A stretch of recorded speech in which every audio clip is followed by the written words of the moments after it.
Nakita ko yung isa na matangkad, pumunta na yun sa gitna, doon kung saan ako nakahiga.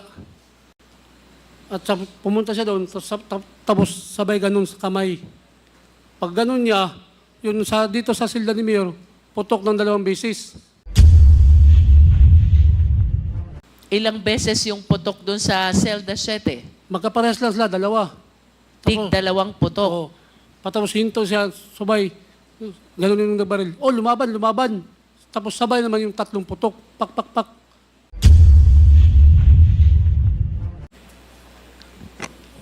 Ano po ang buo at totoong pangalan ninyo? Magandang gabi po, Mr. Chair, at sa lahat ng membro ng squad. Pwede mo lang ilapit ng konti sa mikropono para marinig ka ng sambayanan. Sa lahat ng membro ng quad, ako po si Donald alias Dondon Palermo. Ano pong kaugnayan ninyo dito sa pangyayari? Kaugnay ng pagkamatay ni Mayor Espinosa sa loob ng Baybay Jail Facility noong November 5, 2016. Magkatabi po kami ng silda ni Mayor.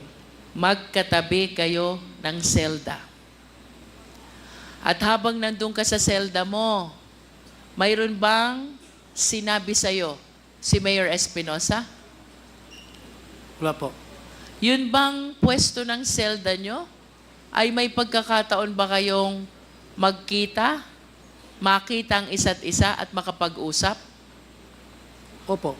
Pag sinabi mo bang magkatabi, anong nasa pag-itan ng selda ni Mayor at ng selda mo? Dingding ng silda namin. Ding-ding. So mula sa selda mo, makikita mo ba kung anong nangyayari kay Mayor Espinosa? Kung sa loob, hindi ko makikita. Pero dito sa labas, bago papasok siya sa loob, makikita ko lahat. Habang nasa loob ka ng selda mo at si Mayor Espinosa ay nasa loob din ng selda niya, makikita mo ba siya? Sa silda mismo, hindi ko siya makikita kung nandito ako sa silda. Pero pag lumabas si Mayor sa labas ng silda niya, makikita ko siya. Maririnig mo ba kung ano man ang nangyayari sa loob ng selda ni Mayor Espinosa? Kung malakas po ang galaw niya doon, maririnig ko. Kung mahina, hindi po. Ikaw ba'y malapit kay Mayor Espinosa? Hindi naman po. So ano lang nalalaman mo kay Mayor Espinosa? Bakit siya nandun sa kulungan? Ang nalaman ko lang po dahil pinakulong siya. Pinakulong. And do you confirm, pinatototohanan mo ba na noong November 5, 2016, nandudun ka sa loob ng selda mo, 3:00 ng umaga? Opo. Anong naaalala mong pangyayari? November 5, 2016, 3:00 ng umaga sa Baybay Provincial Jail habang nasa loob ka ng selda mo at si Mayor Espinosa doon sa loob ng selda niya.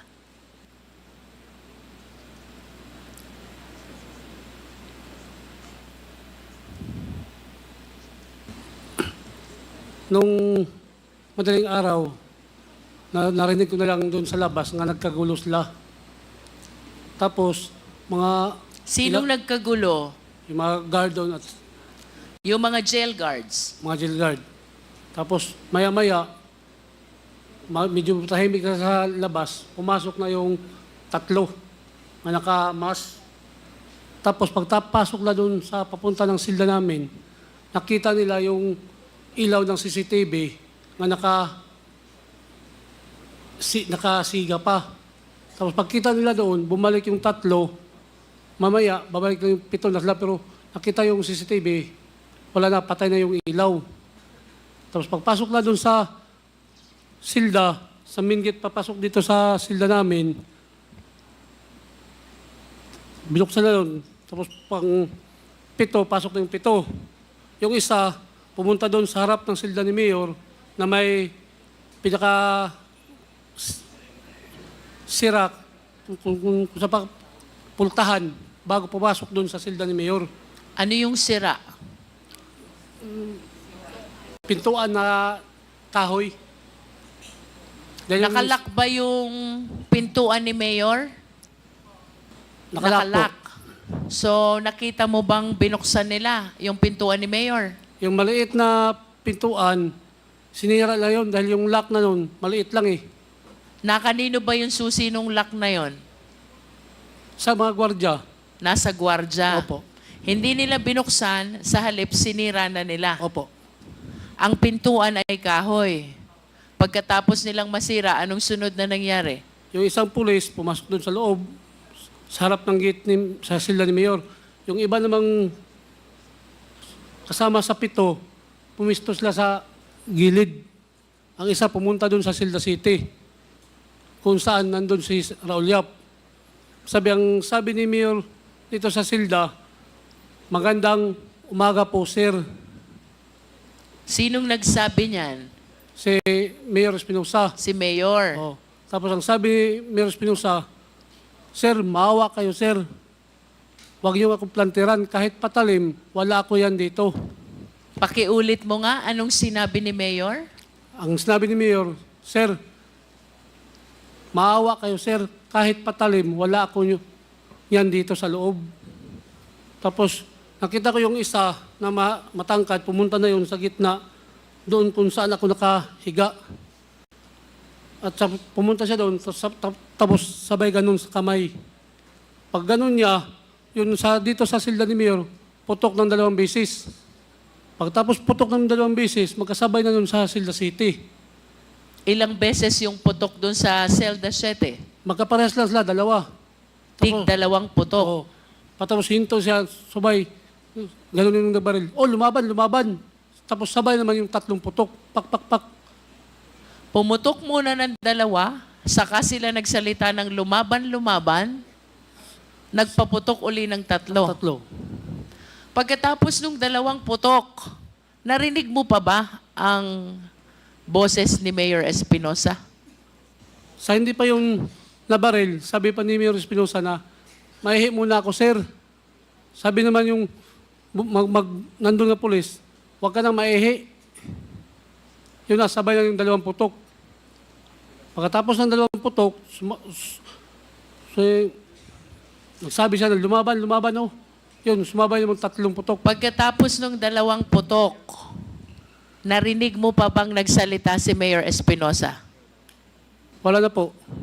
Ang narinig mong nagsalita ay yung CIDG sa loob na nagsalita ng lumaban. Opo. At ang kasunod nito ay 3 putok ulit. Opo. Sa iyong pagkakaalam, sa sitwasyon ba ni Mayor Espinosa doon? May pagkakataon kaya siya or kakayanan na lumaban dito sa mga pulis na pumasok sa selda niya? Hindi po. Nalalaman mo ba kung si Mayor Espinosa ay may itinatagong armas o baril sa loob ng selda niya? Hindi po. Nung nagmamakaawa si Mayor Espinosa, wala akong patalim, maawa na kayo? Anong sinagot nung mga pulis na pumasok? Wala po. Nagsalita pa siya ng iihi muna siya. Opo. At anong sagot sa kanya nung mga pulis? Huwag ka nang maihi, Mayor. Huwag ka nang maihi. At ang kasunod nito ay pinutukan na ng 2 beses. Opo.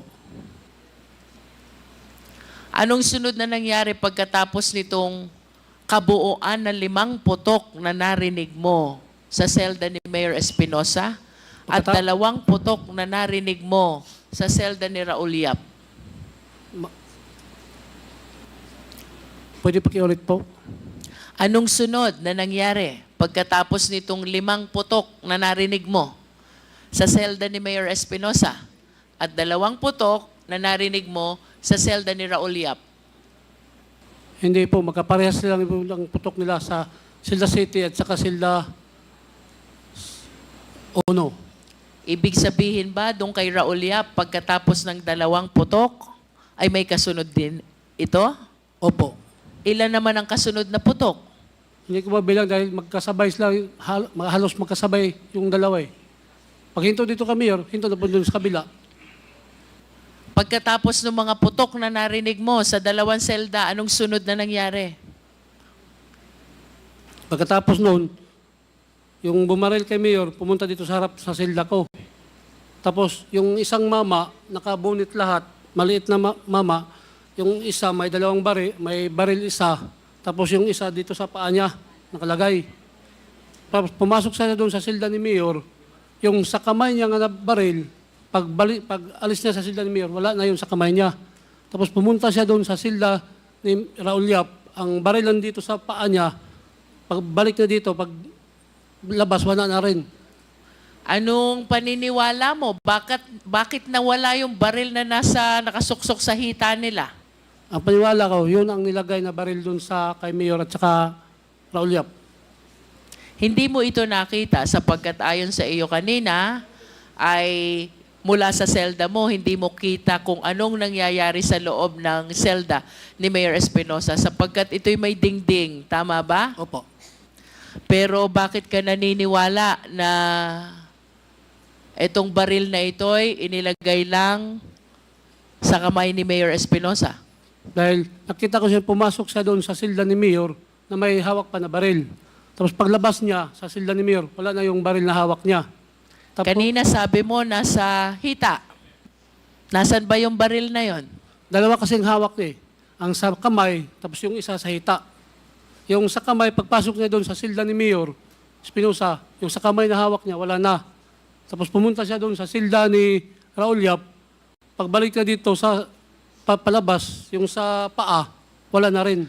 So isang pulis lang itong tinutukoy mo na pinaniniwalaan mong naglagay ng baril kay Mayor Espinosa at kay Raul Yap. Opo. Yung nasa kamay, ang iniwan doon kay Mayor Espinosa. At yung nasa hita, ito ang iniwan kay Raul Yap. Opo. Anong sunod na nangyari? Tapos noon, lumabas sila. Tapos, nagtanong sila kung sino pa yung may drugs na kaso dito sa loob. Ay sabi ko, wala na pong kasong drugs sa loob. Dahil yung bago pa sila nagpasok doon sa loob, lahat ng mga drugs doon, nag-usap-usapan kami doon sa compound na lahat ng drugs, huwag kayong aamin na drugs.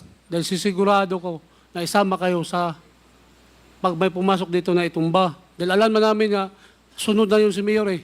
Dahil tapos ng kolonya, tapos sub-jail. Yatay.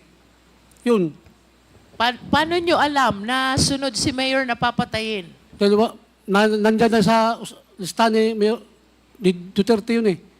Nasa listahan. Oh, sinabi na yun ni Duterte na lahat ng sangkot sa droga, papatayin. Kaya alam na namin na tapos na yung kolonya, tapos sub-jail. Sino yung city jail. kolonya? Iwan ko kung sino ba yung napatay sa Aboy Colony. Tapos Ano yun? Pakiulit mo? Aboy Colony. Aboy Colony. So may napatay din sa kolonya, Oo. may napatay din sa Aboy Colony. Hindi. Aboy Colony. Kasama lang yan, kolonya. Isa lang yan, Aboy Colony o kolonya. Aboyog. Aboyog Colony. Oo. Ilan ang napatay dun sa Aboyog Colony? Yung balita doon, pang dalawa yata yung sa balita ng Ms. TV. Dalawa. Oo. Tapos sa BJMP, isa. Si Isa. Intoy. Bago si Mayor. O, yung pangyayari dun sa Aboyog at saka dun sa BJMP, yun ang dahilan. Kaya naniniwala kayong kasunod na si Mayor. Opo. At nung pinag-usapan nyo ito na walang aamin na may kasong droga, kasama ba si Mayor dun sa pag-uusap? Wala. Wala po. So, si Raul Yap, kasama ba dun sa pag-uusap? Opo. Kasama siya. Eh bakit hindi nyo sinali si Mayor dun sa pag-uusap nyo? Hindi siya basta makapunta doon sa loob. Dahil ibang silda siya. Dahil nakahiwalay siya. Oo. At Dahil- ikaw ba sa iyong nasaksihan noong November 5, 2016, alas 3 ng umaga, ikaw ba'y naniniwalang si Mayor Espinosa ay biktima ng extrajudicial killing? Opo. Naniniwala ka din ba na ang pagkamatay ni Raul Yap ay bahagi din ng extrajudicial killing? Opo. I have nothing further for the meantime, Mr. Chair. Okay, thank you, Congresswoman Luistro. Next to interpolate is Congressman Keith Flores. You are recognized.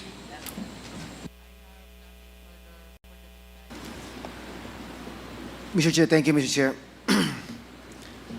To the jail guards, Mr. Chair, if it's okay to question that. Saan yun? Yung po mga jail guards, pwede pong... ay, ito, dito na sila. Okay. Nung pumasok yung mga pulis, paano nyo nalaman na mga pulis sila? Mr. Chair, nalaman na po namin ng mga pulis yung parating sila dahil naka ano ang CCTV. Nakita namin sa monitoring. Okay, So, that may nagtanong ba sa inyo kung anong sadya nila, anong authority nila to enter the premises? Yes, Mr. Chair, nagtatanong sila. Yung lumapit sa kanila sa gate, yun nga, yung isa naming kasamahan na si Ortiga, nagre-retero na. Tapos si Ritana, yun, yung sarhinto namin, yun ang lumapit. Kami, nakatayo lang kami doon sa main gate ng papasok na talaga sa kulungan. Okay, wala bang isa sa inyo na naghanap muna ng dokumento or authority or the warrant na sinasabi nilang dala-dala nila? Yun nga, Mr. Chair, yung sarhinto namin nagtanong kung meron bang search warrant. So, nung nakita nyo na may search warrant, inalaw nyo pumasok? Hindi pa, Mr. Chair. Hindi. Dahil ito yung sarhinto namin, sir, Mr. Chair, yun na siguro ang magpatuloy ng pagano. Ang pangalan niya?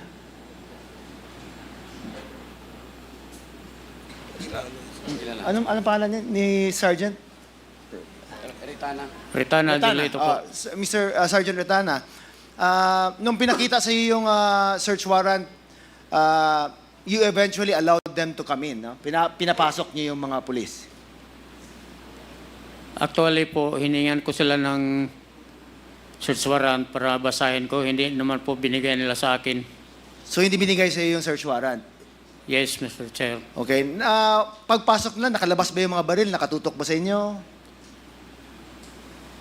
Paglabas ng along, Mr. Chair. Pagpasok nila to your premises, to the jail facility, nakalabas ba yung mga baril nila? Nakatutok ba sa inyo? Or nasa holster lang nila?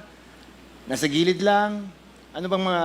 Yung iba, Mr. Chair, may mga mahabang baril po. Yung iba naman, may short arms. Ang tanong ko po is, ang manner ng paghawak nila is nakatutok ba sa inyo? Was it aimed at you? Or was it held in a non-hostile manner? Hindi naman po nakatutok, pero pinapaluhod ng diretso kami. So, nung pinapaluhod kayo, kahit hindi nakatutok yung mga baril, sumunod naman kayo? Yes po, Mr. Chair. Bakit naman po, Sergeant Retana? Nasa... may mga baril po sila. Wala ba kayong mga baril? Mayroon din po. Pero kinuha nila, kinapkapan kami, kinuha rin nila yung cellphone namin. So nauna yung pagkapkap sa inyo at pagdisarma sa inyo before kayo pinaluhod? Tama po ba? Pinaluhod muna. Pinaluhod muna kayo bago kayo dinisarmahan. Yes, Mr. Chair. So meaning, nung sinabi sa inyo na luhod kayo at face the wall, armado pa rin kayo that time? Yes, Mr. Chair. And hindi nyo naisip na lumaban or to oppose the police officers? Hindi na po. Bakit naman? Kaunti lang kami po. Konti lang kayo. At marami sila. Yes. Okay. Yes, Saan ba Chair. nakalagay yung CCTV nyo? Yung computer that stores the images of the CCTV? The video recorder ay nandoon sa loob ng office namin, Mr. Chair. Ang office nyo is how far from the cell of Mayor Espinosa? Okay na. Malayo ba? Mga 10 meters lang po. Mga 10 meters. Okay. Now, sinabi nila na ang purpose nila is to search Mayor Espinosa, tama? Siguro po. Siguro. So meaning walang sinabi, pumasok lang. Puwersahang pumasok lang yung mga pulis. Di, yung may sinabi silang may search warrant daw sila kay Mayor. So, sir, gusto ko lang klaruhin to Kasi hindi pinakita sa iyo search warrant. Sinabi lang sa inyo na may search warrant sila. Pinaluhod kayo, dinisarmahan kayo, at wala na kayong nagawa. Nangyari na yung sinabi niyong nangyari. Tama po ba? Tama po, Mr. Chair. So paglabas nila, ganun din ba? Binalik ba sa inyo yung mga baril ninyo? Iniwan ba sa office? Doon lang din sa outpost. Iniwan yung mga baril ninyo? Yes, Mr. Chair. Nakilala niyo ba yung mga pulis na pumasok? Hindi po, wala po nakilala kahit isa. Kahit isa sa kanila hindi niyo kilala. Wala po nakilala. So hindi kayo certain na pulis sila? Naka-uniforme naman po sila. So other than the uniform and other than the vehicle that was used, hindi niyo alam na pulis yun? Kasi hindi niyo kilala yung mga taong pumasok? Kilala din po. Sa uniforme na lang po. Uniform lang. Yes po. Pero yung tao, hindi mo kilala? Hindi po. Hindi mo ma-identify kung sino sila? Wala pong nakilala kahit isa. Kahit isa? Yes Alright. po. I have a question for Mr. Chair, for Mr. Dondon Palermo. Sinabi mo na nakita mo yung pagpasok ng mga pulis sa selda ni Mayor Espinosa, tama? Opo. And dinescribe mo rin kanina kay Congresswoman Luistro na nakita mo yung isa na pumasok na may hawak na baril at paglabas niya, wala na yung nasa kamay niya. Parang iniwan niya doon sa selda ni Mayor Espinosa, tama? Tama po. And yung isa na nasa side, sa paa niya, saan nga yung isang baril? Sa paa po. Nasa hita o paa. Pag punta niya rin sa selda ni, sino yung isang pinatay din doon? Raul Yap. Raul Yap, pagbalik niya, wala na rin. Opo. Now, gusto ko lang matanong, ano ang posisyon mo at the time na pumasok yung mga polis? Nakahiga ka ba? Nakaluhod? Nakaupo? Nakahiga po. Kung nakahiga ka, paano mo makita yung polis na may hawak-hawak na baril? Nakahiga po ako, nakaharap sa kanila. Nakaharap sa kanila. Nakatakilid. So, takilid. So, meaning nakikita mo pa rin yung movement ng mga polis. Opo. Paano mo nasabi ng mga polis sila? Dahil naka-uniforme sila eh. So, wala kayong nakilala sa mga polis na nandun? May nakilala ko yung tapos na pagbaril. Pagkatapos na. Dahil tinanggal yung mask niya. Kilala mo siya, namumukhaan mo lang, or kilala mo na siya yung pulis na may pangalan na ano? Ano po? Kilala mo pangalan niya, o namumukhaan mo lang na pulis siya, o ano? Nakilala ko lang po siya yung pagkatanggal ng mask niya. Kaya nga, kilala mo siya as a police officer? Ang mukha niya? Ha? Opo. Do you know the name of the police officer? Laraga? Laraga. Bakit mo kilala na police officer yung si Laraga? Dahil bye-bye din yan eh. Ano yan? Taga-bye-bye si Laraga. So, police siya ng bye-bye? Taga-pulis siya pero taga-bye-bye siya. And you're from where? Kanlubag. Ba't mo kilala yung taga-bye-bye? Is it a different town from where you are? Dahil taga-bye-bye din ako eh. Taga-bye-bye ka rin. Wag mo na munang i-ano. Okay, so, i-off. So, kilala mo siya as a police officer who is from bye-bye. Tinanggal niya yung mask niya or bonnet niya? Bonnet. Yung bonnet. Pero pagkatapos ng barilan. Opo. So, nakita niya ba na nakita mo ang mukha niya or nakatingin ka sa kanya? Alam niya bang nakatingin ka? Opo, nakatingin pa ko sa kanya. At hindi niya na tinago yung kinover yung mukha niya? Hindi na po. Hindi na. Ilan kayo sa selda mo? 8 po. 8. Nakita din ba ng mga cellmates mo ang mga nangyari that time? Yung iba hindi nakakita dahil nakahigas lang, hindi tumingin ba? Nakadapa, Opo. meaning face down. Nakahiga mismo. Nakahiga. Okay, bakit ikaw nakatakilid ka? Dahil nandyan ako sa gilid eh. Because, ano yan? Kuhaan ko sa ilagi buhat.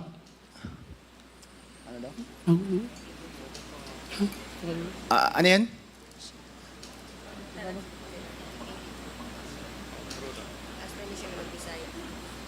Mr. Chair, pwede po ba ako magbisaya? Sige. Hindi, si Congressman Keith Flores, Bisaya din yan. Oh. So, Bisaya ni mo. Sige. Bisyak ko. Okay na.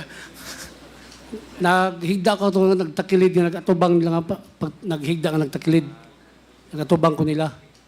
So, ikaw yung nasa part ng cell na makikita mo sa labas. Opo, Yung iba, na-cover mo ba? Or sila hindi nila makikita sa labas? hindi. Hindi. Ikaw lang yung nakaposition in a way na makita mo lahat. Oo. Okay. Paglabas nila, dinala ba nila yung katawan ni Mayor Espinosa? O iniwan nila doon sa selda? Iniwan na silda. Iniwan sa selda. Okay. So, anong nangyari after nagbarilan? Binaril si Mayor Espinosa. Pagka humana ito, hitabo, pagka puso ni Mayor, tumubo nga tao, gamay, nagbunit, matumisod siya sa silda, ang usa ka kamot niya na gunit nga pusil. Okay, yan yung sinabi mo kanina na iniwan yung baril doon sa selda ni Mayor Espinosa. Oo. Okay. After that, anong nangyari?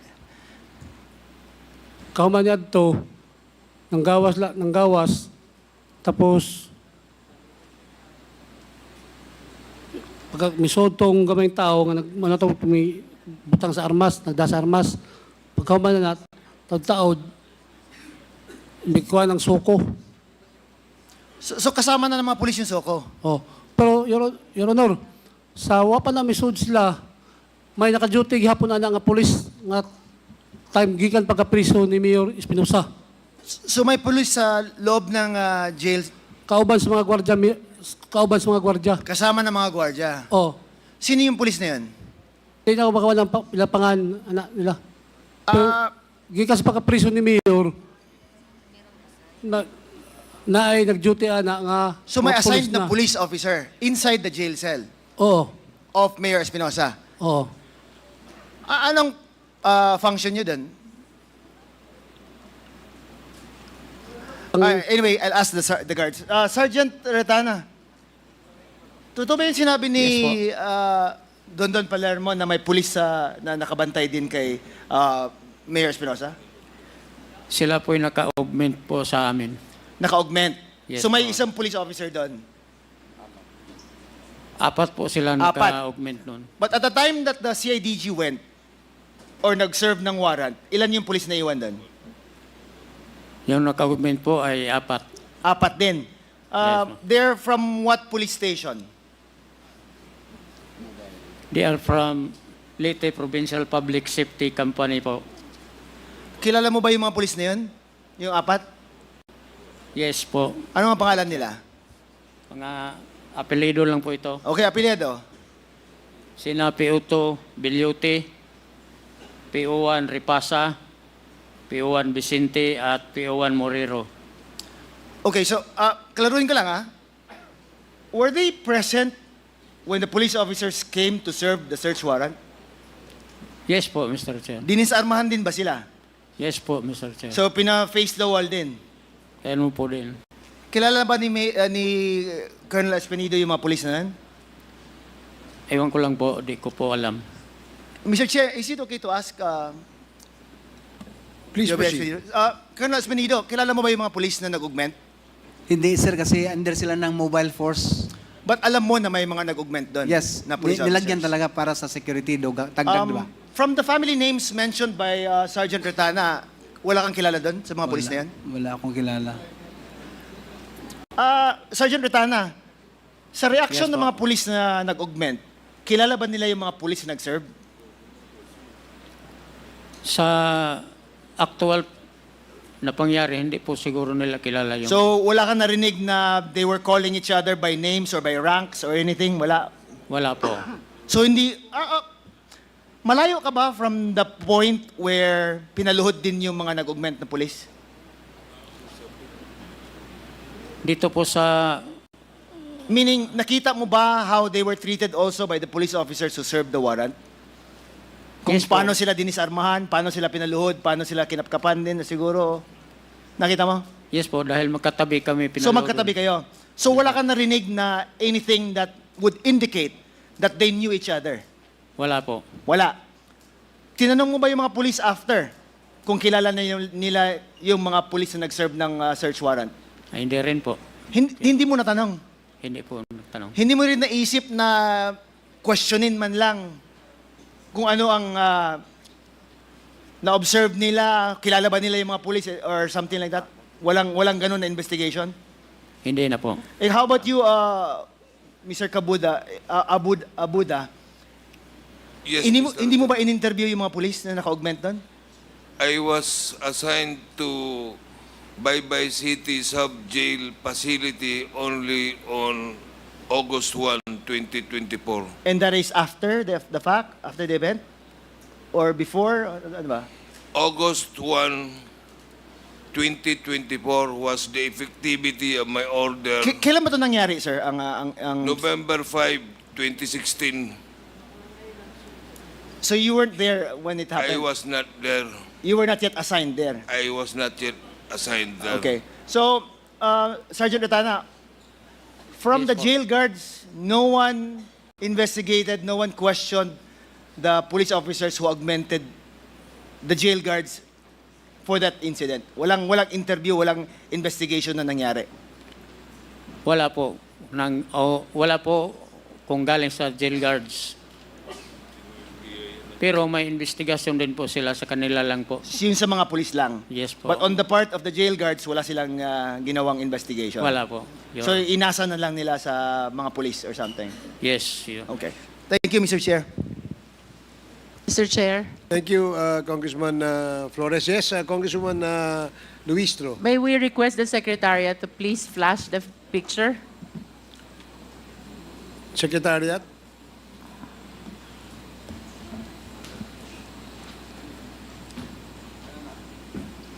Sergeant Retana, we will be flashing a picture. Kindly identify if you know the police officer on the picture and if he has any relation to the incident that happened to Mayor Espinosa.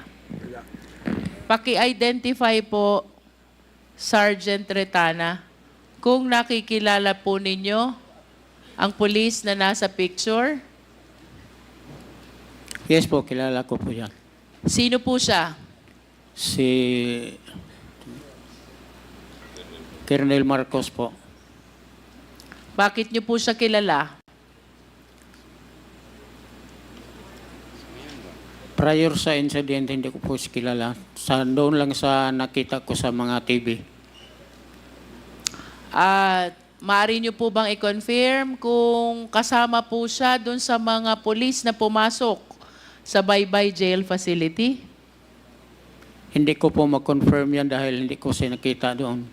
Hindi niyo po siya nakita during that incident. Yes po, Miss. Mr. Rasaga, Yes, Mr. Chair. kindly identify the police officer in the picture.